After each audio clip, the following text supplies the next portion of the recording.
नमस्कार मित्रांनो, मी योगेश पाटील.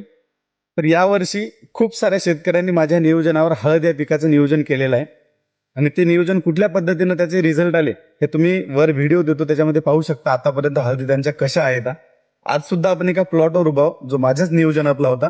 याचा अंतिम रिझल्ट सुद्धा आपण युट्यूबवर आणि इंस्टाग्रामवर नक्कीच अपलोड करू, म्हणजे या शेतकऱ्याला आपल्या नियोजनातून किती उतार आला. यावर्षी खूप सारा पाऊस झाला आणि शेतांमध्ये पाणी साचण्याचं प्रमाण जे आहे ते खूप जास्त होतं आणि त्या पाणी साचल्यामुळं हळद या पिकाला कंदसड लागली आणि बुरशी खूप अतिप्रमाणात बुरशीचा यावर्षी त्या पिकावर दुष्परिणाम झालेला आहे.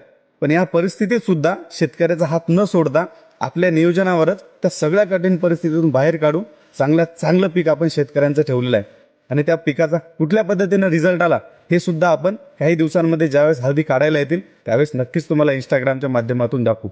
2026 आणि 27 मध्ये जर तुम्हाला हळद लावायची असेल तर नक्कीच तुम्ही माझ्यासोबत या.